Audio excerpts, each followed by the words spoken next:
The airport was loud that morning, families waiting with flowers, kids holding flags, reporters flashing cameras. But for Michael, the world felt silent. He had survived 2 tours overseas. He had come back in one piece physically, but pieces of him had stayed behind in the desert, in the dust, in the eyes of friends who didn't make it back. He walked through the arrival gate in uniform, his mother waving with tears streaming down her face. He hugged her tight, smiled for a photo, said all the right words.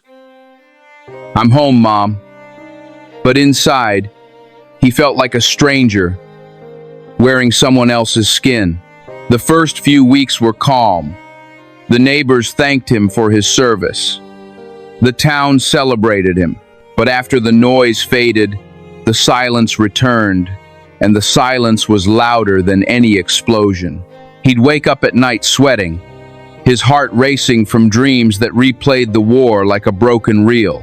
He'd stare at the ceiling and whisper, "I'm here, but I'm not." He tried to find work, but every interview ended awkwardly. "How do I explain this?" he'd think. "How do I tell them that my biggest skill is surviving?" And slowly, the man who once led soldiers began to lose direction. Lesson 1. Coming home is not the same as being healed. Many people survive battles. No one else sees wars that happen in silence, behind closed doors, or inside their own minds. Michael's story reminds us that healing is not automatic, it's a choice, a process, and sometimes the hardest mission of all. If you've been through something that changed you, it's okay to admit that you're not okay yet. The real strength isn't in pretending to be fine, it's in deciding to rebuild, even when you're broken. Months passed. Michael took odd jobs: delivery driver, warehouse assistant, security guard, anything to pay the bills. But the noise in his head never stopped. He smiled less, spoke little, and avoided the news because even fireworks made his body tighten. One evening, sitting alone in his apartment, he looked around and realized how quiet his life had become. No orders, no mission, no team, just empty walls and memories that hurt.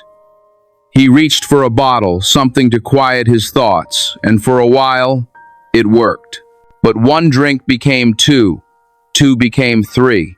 Days blurred into nights, and nights into regret. Then came the night that changed everything. He was driving home, eyes heavy from exhaustion, when he drifted off the road and hit a guardrail. The crash wasn't fatal, but it was enough to shake him, not because he almost died, but because, for the first time, he realized how little he cared if he did. That was the night he called his old army buddy, Raymond. "Man, I think I'm losing it," Michael said quietly. Raymond didn't say much, he just listened. Then he said something that stuck. "You survived the war, Mike. Don't let it kill you afterward." Lesson 2. Survival is not living. It's just the first step. There's a difference between being alive and truly living. Many people breathe but don't feel, move but don't progress, exist but don't rebuild. Healing begins the moment you decide that survival isn't enough. You deserve purpose, peace, and joy. Michael had fought enemies abroad, but now he had to face the hardest one himself. The next morning, Michael checked himself into a veteran support group. He didn't speak at first. He just listened, men and women like him, all carrying invisible scars. He heard stories that mirrored his pain, stories of fear, guilt, loss, and hope. For the first time, he realized he wasn't alone. He started therapy.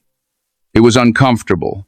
He hated talking about what happened, the images, the sounds, the faces. But every time he spoke, the weight grew lighter. At night, he wrote in a notebook. Not war stories, but reflections, thoughts, lessons, small things that made him feel human again. He began volunteering at the local VA hospital, talking to younger veterans returning home. They saw in him what he couldn't yet see in himself: resilience. One day, after finishing his volunteer shift, he looked around the hospital lobby and thought, maybe this is where I belong, not on the battlefield, but helping others rebuild theirs. That's when the idea came to go back to school and study mental health counseling for veterans. Lesson 3. Purpose is the bridge between pain and healing. Your wounds aren't weaknesses, they're wisdom waiting to serve others. When you stop asking, why me? And start asking, what can I do with this pain? That's when transformation begins. Michael realized his scars weren't meant to be hidden. They were meant to guide others who were still lost in the dark. Going back to school in his 30s wasn't easy. He sat in classrooms surrounded by students 10 years younger, most of whom couldn't imagine what he'd been through. He worked part-time, studied late, and battled nightmares that made sleep a luxury. But he kept showing up because he had already survived worse. Some days, he wanted to quit. Then, he'd remember the faces of the soldiers who never made it home. He'd whisper, for them. He graduated 2 years later, top of his class. Not because he was the smartest, but because he had something no textbook could teach: perspective. He began working as a counselor for veterans struggling with trauma, addiction, and loss. Every story he heard was a mirror of his own.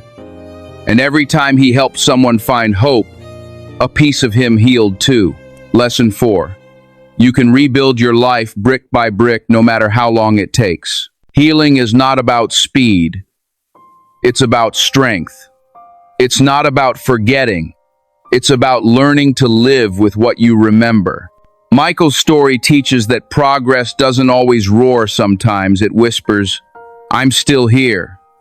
Years later, Michael launched a small nonprofit, New Mission Project, to help veterans transition from war to work, from trauma to peace, from brokenness to belonging.